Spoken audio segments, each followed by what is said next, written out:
आज की वीडियो में हम देखेंगे कि शीगा टॉक्सिन जो है क्या होता है। ठीक है, शीगा टॉक्सिन भी एक एक्सोटॉक्सिन है ग्राम नेगेटिव बैक्टीरिया का, ठीक है, इकोलाई का। लेकिन इकोलाई की एक स्पेसिफिक स्ट्रेन होती है जो शीगा टॉक्सिन प्रोड्यूस करती है। वो कौन सी सीरोटाइप की स्ट्रेन होती है? O157H7 serotype. ठीक है, ये वाली जो स्ट्रेन है ना इकोलाई की, ये शीगा टॉक्सिन प्रोड्यूस करती है।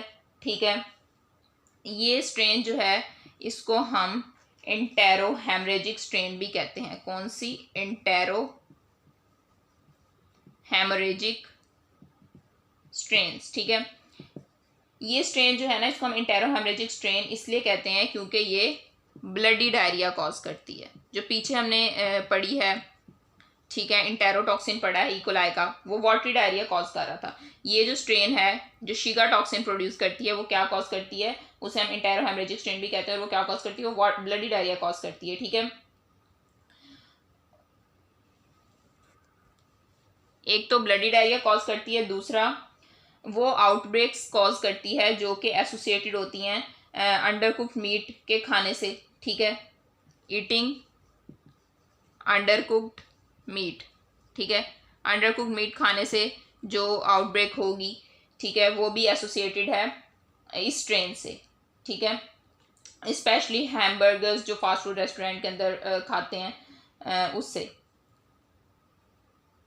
और ये जो टॉक्सिन है ना, इसको नेम दिया गया बहुत ज़्यादा सिमिलर टॉक्सिन से जो कि प्रोड्यूस होता है शिगेला डिसेंट्री। शिगेला जो बैक्टीरिया है ना, शिगेला डिसेंट्री, उससे जो शीगा टॉक्सिन प्रोड्यूस होता है उसी की बेस पे इसको भी नेम दिया गया है। ठीक है, तो जब हम शिगेला डिसेंट्री बैक्टीरिया पढ़ेंगे तो उसमें जब शीगा टॉक्सिन पढ़ेंगे तो हम देखेंगे किस तरह क्यों इसको इकोलाई के बैक्टीरिया को उसकी बेस पे नेम दिया गया है। ठीक है, अब ये टॉक्सिन, इसका मोड ऑफ एक्शन क्या है, ये वर्क कैसे करता है? ये बेसिकली इसका काम होता है मोड ऑफ एक्शन कि ये जो है ये इनएक्टिवेट्स करता है प्रोटीन की सिंथेसिस को। ठीक है, ये प्रोटीन की सिंथेसिस को इनएक्टिवेट करता है। किस तरह? जो ह्यूमन के राइबोसोम का जो लार्जर सब यूनिट होता है ना, ठीक है, उसमें 28S राइबोसोमल आरएनए से ये एक इस राइबोसोमल सब यूनिट, ठीक है, जो ह्यूमन राइबोसोम का लार्जर सब यूनिट है उसमें 28S आरएनए राइबोसोमल आरएनए से की स्पेसिफिक साइट से ये एडेनिन को रिमूव करता है।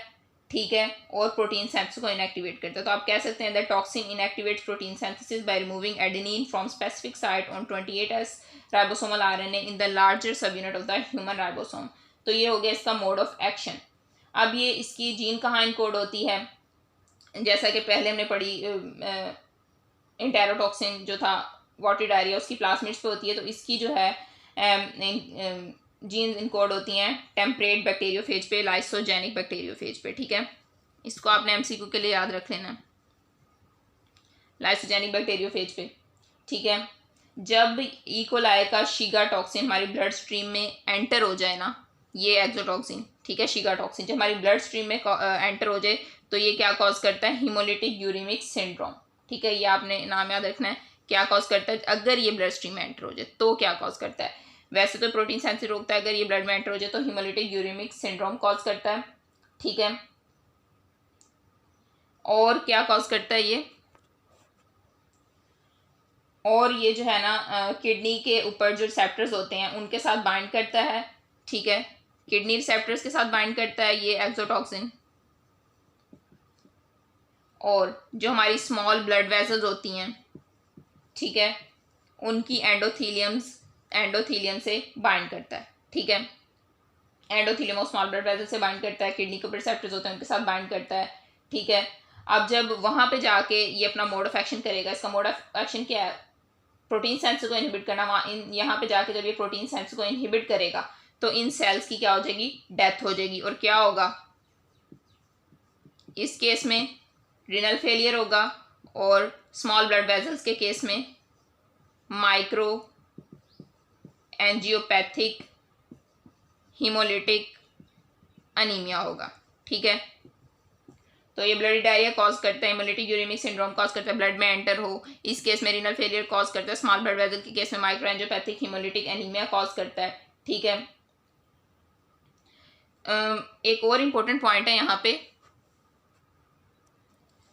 कुछ एंटीबायोटिक्स होती हैं जैसा कि सिप्रोफ्लॉक्सासिन, ठीक है, ये इंक्रीज करती हैं शीगा टॉक्सिन की amount,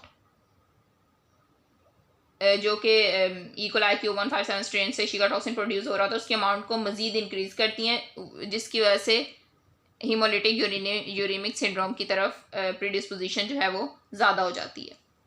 thank you, hope you understand.